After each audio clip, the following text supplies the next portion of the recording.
Bruce était vraiment en avance sur son temps. Il m'a appelé et m'a dit « Tu sais, je veux faire un film avec une scène de combat dont tout le monde se souviendra, appelé L'héritage du dragon. » Il a ajouté « Viendrais-tu » Il était le nom le plus redoutable dans les arts martiaux. Celui qui pouvait arrêter un homme en plein assaut d'un seul mouvement. Mais derrière la présence légendaire de Bruce Lee à l'écran se cachait une vérité choquante. Des coups de pied circulaires, des coups de pied latéraux en plein visage. On se disait « Wow, Bruce Lee ». Et puis Chuck Norris, c'est comme ça que je me suis mis aux arts martiaux. De nombreux acteurs ont refusé de travailler avec lui et ont refusé d'expliquer pourquoi. Pendant des décennies, Chuck Norris est resté silencieux, suivant l'exemple de ses collègues experts en arts martiaux. Mais maintenant, à 85 ans, il brise enfin le silence sur pourquoi tant d'acteurs refusaient de travailler avec Bruce Lee. Bruce était un individu d'un type très rare. La condition physique était sa vie, et c'est la peur, pas la célébrité, qui tenait les gens à distance du dragon. Rencontre avec une légende. C'était l'été 1966, dans les cercles animés mais restreints des arts martiaux d'élite à Los Angeles, lorsque Chuck Norris et Bruce Lee se sont croisés pour la première fois. En surface, ils ne pouvaient pas sembler plus différents. Norris, un champion de karaté discret mais redoutable, avait déjà remporté de nombreux titres, y compris le prestigieux titre de champion de karaté professionnel poids moyen, qu'il détiendrait pendant 6 années consécutives. Lee, pendant ce temps, naviguait encore dans les débuts de sa percée à Hollywood, travaillant comme Kato dans The Green Hornet, tout en préparant discrètement une tempête qui redéfinirait la perception mondiale des arts martiaux. Leur rencontre n'était pas un affrontement médiatisé ou orchestré pour le spectacle. Elle était bien plus subtile, une convergence organique de deux esprits destinés à remodeler le monde des arts martiaux. Ils se sont rencontrés par des connaissances communes dans la communauté des arts martiaux, attirés l'un par l'autre non par la compétition, mais par une curiosité insatiable et une soif de croissance. Plutôt que de tester leurs forces dans des arènes publiques, les deux légendes ont choisi l'intimité. À huis clos, dans des dojos silencieux ou même dans le calme de maisons privées, ils s'entraînaient ensemble, souvent pendant des heures. Pas de caméra, pas de public, juste de la sueur, du silence et une passion partagée. Leurs sessions étaient plus que du sparring. C'étaient des symposiums de technique et de philosophie. Norris, ancré dans le monde structuré du Tang Soo Do et du karaté américain, apportait à la table un arsenal de techniques de coups de pied hauts, précis, puissants et rarement vus dans les systèmes chinois traditionnels. Ces coups de pied latéraux étaient dévastateurs, ces coups de pied circulaires nets et économiques. Ces techniques fascinaient Lee, qui croyait toujours en l'adaptation et l'absorption de ce qui était utile, quel que soit le système. En échange, Lee exposait Norris à un tourbillon de mouvements fluides et imprévisibles. Son Jeet Kune Do, encore à ses débuts embryonnaires, mais déjà puissant. Sa philosophie était révolutionnaire, intercepter les attaques plutôt que d'attendre pour les bloquer, utiliser la voie la plus directe, frapper non seulement avec les mains, mais avec l'intellect. La vitesse de main de Lee était surnaturelle, son jeu de jambes imprévisible, et sa capacité à lire le prochain mouvement de son adversaire frôlait la clairvoyance. Mais au-delà du physique, c'était l'échange mental qui définissait leur lien. Ils pouvaient rester assis pendant des heures à discuter des limites des styles rigides, de la philosophie derrière le combat, de la psychologie du combattant. Norris était frappé par l'accent mis par Lee sur l'absence de forme, sur l'idée qu'un véritable artiste martial devait s'adapter comme l'eau, prenant la forme de tout défi, traversant la résistance plutôt que de l'affronter de front.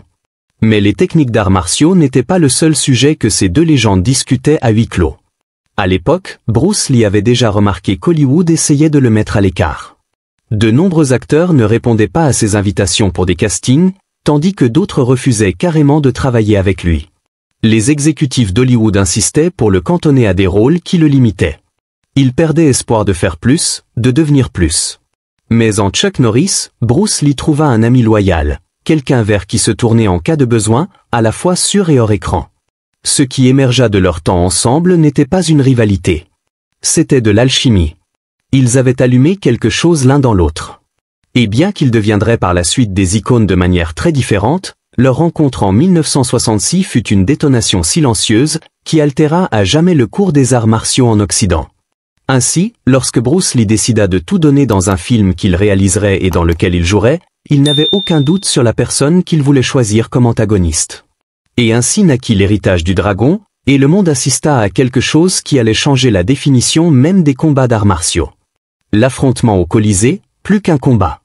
En 1972, la relation entre Bruce Lee et Chuck Norris avait évolué, passant de partenaires de sparring amicaux à quelque chose de bien plus profond, des collaborateurs artistiques sur le point de graver leur nom dans l'histoire du cinéma. Cette évolution culmina avec L'Héritage du Dragon, le premier film réalisé par Bruce Lee, où il prit une décision créative audacieuse. Il choisit Chuck Norris, alors sextuple champion du monde de karaté, comme adversaire culminant à l'écran. Le décor ? Rien d'autre que le légendaire Colisée romain, un lieu aussi dramatique et chargé d'histoire que l'affrontement lui-même. Mais c'est là que la réalité et la légende commencent à se brouiller. La séquence du Colisée n'était pas autorisée. Il n'avait ni permis de tournage, ni filet de sécurité, ni temps pour les erreurs. Pour concrétiser la vision, Lee et son équipe ont secrètement soudoyé des gardes locaux pour leur accorder 1 heure, seulement 60 précieuses minutes pour tourner ce qui deviendrait la scène de combat d'arts martiaux la plus emblématique jamais filmée. Il n'y avait pas de marge d'erreur. Et pourtant, dans cette fenêtre d'opportunité volée, quelque chose d'intemporel fut créé. Il n'y avait pas de doublure, pas de fumée ni de miroir. Ce que vous voyez à l'écran est exactement ce qui s'est passé. 2 maîtres de leur art, testant non seulement leurs limites physiques, mais aussi leur capacité à raconter une histoire. De longues prises ininterrompues mettaient en valeur leurs compétences en temps réel. La vitesse fulgurante de Lee contre la puissance brute et ancrée de Norris. Le rythme était sporadique, une danse de souffle, de sueur et de violence contrôlée. Et le silence de l'amphithéâtre antique ne faisait qu'amplifier chaque coup, chaque chute, chaque regard. Mais au-delà de la physicalité, la chorégraphie portait un poids narratif rarement vu dans les films d'action. Ce n'était pas juste un combat. C'était une confrontation philosophique. Le personnage de Lee représentait la fluidité, l'adaptabilité et la philosophie orientale. Colt, celui de Norris, incarnait la rigidité, la tradition et la force brute. Au fur et à mesure que le duel progressait, Lee démantelait progressivement la forme de Norris, non seulement physiquement, mais aussi idéologiquement, montrant le triomphe de la flexibilité sur la force, de l'expression de soi sur la répétition mécanique. Mais contrairement à de nombreux acteurs qui avaient eu la chance de partager un plateau avec Bruce Lee et qui en étaient repartis furieux après avoir été humiliés, Chuck Norris perdit le combat avec un sourire sur le visage. Ce qui fait perdurer le duel de L'Héritage du Dragon n'est pas seulement son éclat technique, mais son âme. Ce n'était pas un spectacle tape sans grave-l'œil. C'était une méditation épurée sur le combat, filmée dans une arène vieille de 2000 ans construite pour le sport sanguinaire, résonnant désormais d'un autre type d'affrontement qui transcendait la violence pour approcher l'art. Pour Bruce Lee, ce n'était pas juste un combat final dans un film. C'était une déclaration, un chef-d'œuvre, une chance de fusionner la philosophie avec les points, le cinéma avec le combat, et l'héritage avec la légende. Et en Chuck Norris, il trouva le contrepoids parfait. Pas un méchant, mais un rival digne. Un homme qui, comme le Colisée lui-même, pouvait se tenir droit face à la grandeur, même dans la défaite. La confession sincère d'une légende. Il est rare qu'un combattant du calibre de Chuck Norris fasse un tel aveu. Sextuple champion du monde de karaté invaincu, membre du panthéon des arts martiaux, et icône d'Hollywood, Norris a passé des décennies au sommet de la discipline physique. Mais quand le nom de Bruce Lee est évoqué, il y a un changement dans son ton. Moins de compétition, plus de révérence. S'il s'agissait d'un vrai combat, a confessé Norris un jour, sa voix calme et inébranlable, Bruce m'aurait battu. C'est une déclaration qui a stupéfié les fans du monde entier, non seulement à cause de celui qui la prononçait, mais parce qu'elle contredisait profondément le bravade habituel des légendes des arts martiaux. Mais Norris n'exagérait pas, il parlait d'expérience.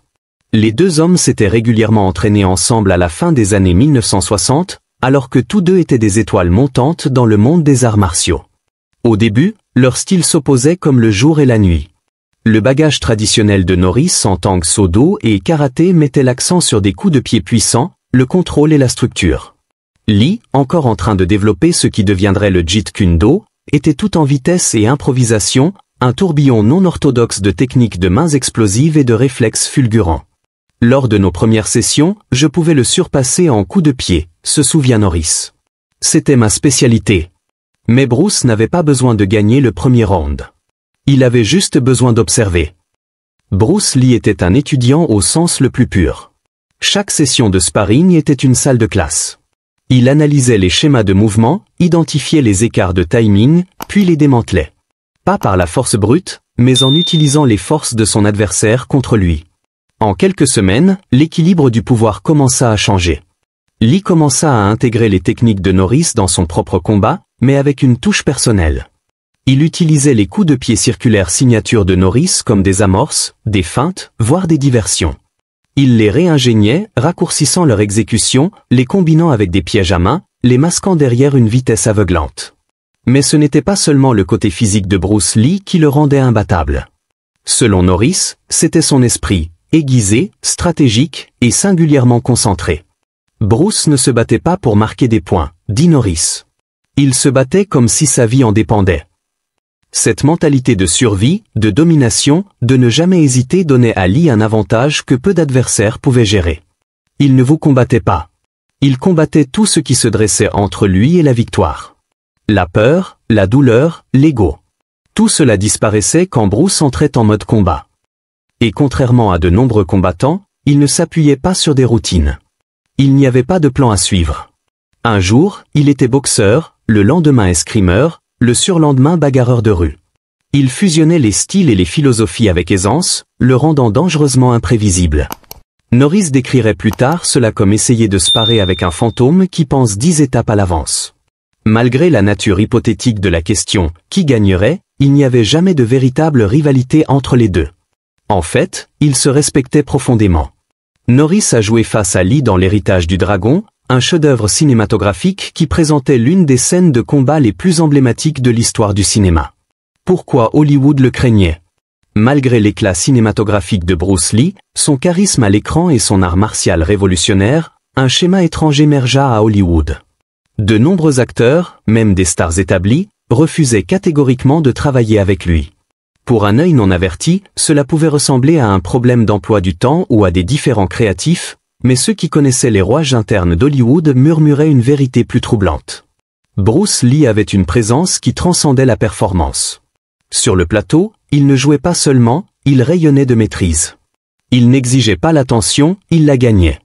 Sa confiance n'était pas du genre fabriqué qu'Hollywood récompense souvent, mais la certitude calme et létale de quelqu'un qui s'était entraîné, avait saigné et s'était poussé au-delà des limites humaines ordinaires. On va lui montrer la boxe chinoise. Ouais, la boxe chinoise. Il était authentique et c'est ce qui les terrifiait. Dans une industrie bâtie sur l'illusion, Bruce Lee était d'une authenticité inébranlable. Chaque mouvement, chaque regard, chaque réplique qu'il livrait venait d'une expérience vécue profonde, pas d'une répétition. Il était le guerrier. Et pour les acteurs qui avaient fait carrière en prétendant l'être, c'était déstabilisant. Son excellence ne se contentait pas d'éclipser les autres. Elle les exposait.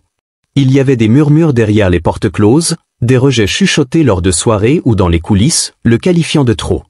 J'ai entendu des gens dire qu'il était un imposteur, déclara Norris. Mais voici la chose. Ces mots venaient toujours du mauvais public. Norris expliqua que ces murmures ne venaient jamais de ceux qui s'étaient entraînés avec Lee, avaient sparé avec lui, ou s'étaient tenus face à lui dans un studio ou un dojo. Non, ces gens ne murmuraient pas. Ils le respectaient. Même ceux qui ne l'aimaient pas le craignaient. Les sceptiques restaient en marge, lançant des pierres de loin, peu disposés à tester leurs doutes dans le ring. Bruce Lee représentait quelque chose qui mettait beaucoup de gens mal à l'aise, la vérité sans filtre. Il n'avait pas besoin de doublure. Il n'avait pas besoin de ralenti pour paraître rapide. Il n'avait pas besoin de câble pour voler. Son corps, son esprit et son âme opéraient déjà à un niveau que la plupart ne pouvaient ni imiter ni égaler. Et cela le rendait dangereux à Hollywood. Pas parce qu'il était belliqueux ou arrogant, mais parce qu'il était indéniable. Il perturbait le système sans même essayer. Son existence même était un défi à la norme. L'authenticité de Lee était sa plus grande menace pour les insécures, pour ceux qui avaient bâti des empires sur des façades.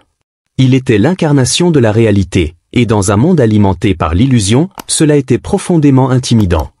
Bruce Lee ne secouait pas seulement Hollywood, il ébranlait les fondations même des arts martiaux. Alors que beaucoup s'accrochaient à des disciplines anciennes et à des formes rigides transmises à travers les générations, Lee rejetait audacieusement cette rigidité. Il voyait des failles dans la tradition, surtout quand la tradition devenait dogme. Et ainsi, il créa quelque chose de son cru, le Jeet Kune Do, la voie du point interceptant. Ce n'était pas seulement un style. C'était une philosophie, une rébellion, un plan pour l'évolution. Là où d'autres systèmes d'arts martiaux étaient liés par la forme et la cérémonie, le Jeet Kune Do de Lee était fluide, réactif et vivant. Il empruntait des techniques à la boxe, à l'escrime, au judo, et même aux bagarres de rue. Si cela fonctionnait, cela restait. Si cela ne fonctionnait pas, peu importe son ancienneté ou sa révérence, cela était mis de côté. Cette approche hérétique secoua le monde traditionnel des arts martiaux jusqu'à son cœur. Les puristes étaient outrés. Ils l'appelaient irrespectueux, briseur de règles, renégat. Mais Bruce n'essayait pas d'insulter leur tradition. Il essayait de les transcender. Chuck Norris, l'un des rares contemporains dignes de Lee, joua un rôle crucial dans ce processus évolutif. Il introduisit Bruce à des techniques avancées de coups de pied haut, quelque chose de peu mis en avant dans le style de base de Lee, le Wing Chun, qui privilégiait le combat rapproché et les coups de pied bas. Mais Bruce, toujours l'éponge, maîtrisa ces techniques en un temps record, les adaptant avec une précision effrayante. Ce fut un tournant. Cela prouva une vérité fondamentale de la philosophie de Lee: la connaissance n'a pas de hiérarchie quand la vérité est l'objectif. Peu lui importait d'où venait la technique. Il se souciait seulement de savoir si elle fonctionnait, si elle pouvait mettre fin à un combat rapidement et efficacement. De cette manière, le Jeet Kune Do n'était pas un rejet des arts martiaux. C'était leur évolution. L'approche de Lee prédit l'essor des arts martiaux mixtes modernes des décennies avant qu'ils ne deviennent un phénomène mondial. Alors que d'autres se disputaient sur la lignée, Bruce construisait un style pour le monde réel, adaptable, instinctif, dévastateur. Mais cette philosophie visionnaire entrait en conflit avec les gardiens d'Hollywood et des arts martiaux traditionnels. Il ne se contentait pas de briser leurs règles. Il exposait leurs limites. Les critiques qui n'ont jamais combattu. Malgré la révérence qu'il gagnait en coulisses, Bruce Lee n'était pas étranger à la critique. Des critiques bruyantes et cinglantes, venant principalement de ceux qui ne l'avaient jamais affronté. Il le rejetait comme une star de cinéma, un technicien flashy plus préoccupé par le spectacle que par la substance. Certains disaient même qu'il était un imposteur, quelqu'un qui chorégraphiait ses combats pour avoir l'air impressionnant mais évitait la vraie confrontation. Mais l'ironie était douloureuse et révélatrice. Pas un seul de ses critiques n'a jamais relevé le défi. Pas un seul n'a osé se parer. Comme Chuck Norris, l'un des pères les plus respectés de Bruce, l'a dit sans détour, les gens qui critiquaient Bruce étaient toujours ceux qui ne l'avaient jamais combattu. Les vrais combattants savaient mieux. Joe Louis, l'un des champions de karaté à contact plein les plus redoutés d'Amérique, s'entraîna sous Bruce et lui attribua le mérite d'avoir déverrouillé un nouveau niveau de conscience dans son approche du combat. Louis était déjà d'élite, mais avec Bruce, il devint chirurgical. Il commença à comprendre les angles, le rythme et la tromperie. Il ne s'agissait pas seulement de frapper ou de donner des coups de pied plus forts. Il s'agissait de synchroniser son souffle avec celui de l'adversaire, de lire son prochain mouvement à travers le plus léger tressaillement de son épaule. Mike Stone, un autre poids lourd dans le circuit compétitif, confessa un jour que la vision de Bruce des arts martiaux avait modifié toute sa vision du monde. Lee enseignait que le combat n'était pas confiné à un ensemble de règles, ni au karaté, ni à la boxe, ni au style de qui que ce soit. Il croyait qu'adhérer à la tradition au détriment de l'évolution était la mort de l'efficacité. C'est ce qui le rendait dangereux. Pas seulement sa vitesse, pas seulement sa force, mais son esprit. Un esprit qui défiait les fondations même de l'orthodoxie martiale. Bruce Lee n'avait jamais besoin de validation par des trophées ou des ceintures. Sa preuve résidait dans son mouvement, dans sa précision, dans la manière dont des combattants entraînés se figeaient sous sa présence. Il se déplaçait comme l'eau. Oui, mais une eau sous pression. Une eau avec un but. Que ce soit dans une ruelle sombre, un petit dojo ou un plateau de tournage animé, Bruce contrôlait l'instant. Chaque instant à l'écran, il était électrisant. Hors écran, il était indéniable. Les critiques parlaient, mais les combattants savaient. Et tandis que de nombreux acteurs refusaient de travailler avec le dragon, ceux qui connaissaient personnellement Bruce Lee auraient tout fait pour partager un écran avec lui. Ainsi, lorsque Lee offrit à Chuck Norris le rôle de son antagoniste dans son film, Norris n'hésita pas une seconde à accepter. Et le reste, comme on dit, est de l'histoire. L'héritage qu'ils ont construit ensemble. L'héritage du dragon n'était pas censé changer le monde, du moins pas au début. Bruce Lee l'avait conçu comme un projet passionnel, quelque chose de personnel, destiné aux publics asiatiques, et filmé avec un budget limité à Rome. Mais le destin avait de plus grands projets. Ce qui commença comme un film d'arts martiaux de niche explosa en un phénomène mondial. Et bien que la chorégraphie de combat éblouissante et les décors européens exotiques captivèrent l'attention du public, c'était quelque chose de plus élémentaire qui les gardait scotchés. Quelque chose d'indicible. C'était la chimie électrisante entre deux titans, le boxeur chinois Bruce Lee et Chuck Norris. Sur le papier, ils étaient opposés. Bruce, le guerrier philosophe iconoclaste de Hong Kong, fluide et philosophique dans ses mouvements. Chuck, le champion de karaté américain discipliné, ancré et mécanique dans ses frappes. Mais lorsqu'ils montèrent sur cette scène romaine antique pour leur duel légendaire au Colisée, ils ne firent pas seulement une scène de combat. Ils immortalisèrent un moment. Chaque mouvement était empreint de respect mutuel, chaque coup une conversation, chaque pose un reflet d'admiration plutôt que d'animosité.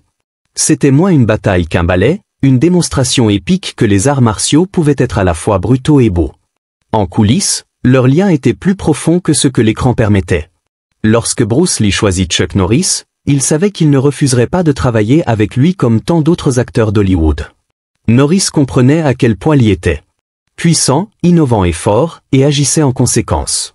Il apportait avec lui des décennies d'expérience compétitive, un état d'esprit de champion, et une envie d'apprendre de la vision cinématographique de Lee.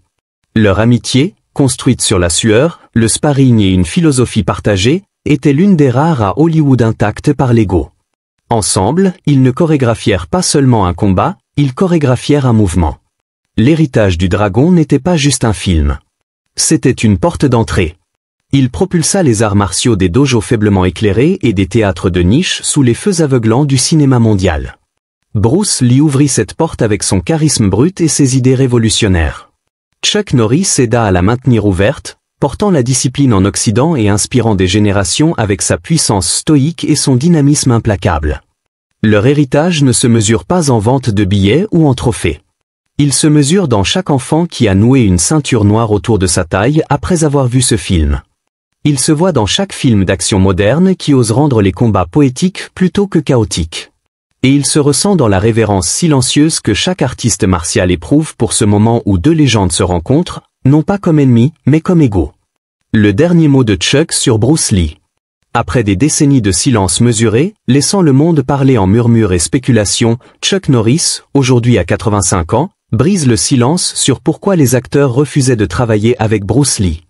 Et ce qu'il a dit n'a pas seulement résonné dans les cercles d'arts martiaux. Cela a envoyé des ondes de choc à travers Hollywood, à travers l'histoire, et à travers les cœurs de chaque personne qui s'est jamais demandé ce que c'était de se tenir à côté d'une légende. Tu veux te battre?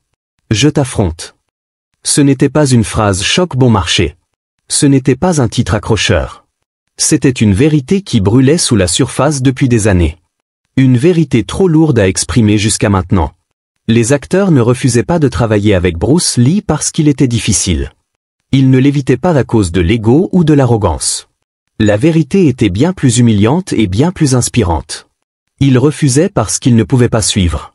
La présence même de Bruce Lee sur un plateau ne se contentait pas de capter l'attention. Elle démantelait les illusions. Son talent, sa discipline, son intensité n'étaient pas performatifs. Ils étaient réels, tangibles, intimidants. Se tenir à côté de Bruce Lee, c'était comme se tenir à côté d'une flamme. Beau, fascinant, mais dangereux si vous n'étiez pas forgé dans le même feu. Il exposait la fragilité des façades.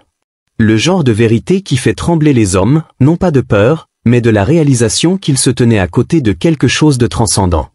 Il ne jouait pas seulement les arts martiaux, dit Chuck. Il était un artiste martial. Il ne jouait pas. Il le vivait, le respirait. Et quand vous voyez cela en personne, soit vous vous éleviez à l'occasion, soit vous fuyiez. Chuck Norris ne parle pas avec envie. Il ne parle pas avec regret. Il parle comme l'un des rares à avoir tenu tête à Bruce Lee et à avoir vécu pour porter ce souvenir avec révérence, avec clarté, avec quelque chose proche de l'amour. Avez-vous déjà rencontré quelqu'un de si talentueux que sa simple présence a changé la façon dont vous vous perceviez? Partagez vos pensées dans les commentaires. Merci d'avoir regardé cette vidéo avec nous et à la prochaine.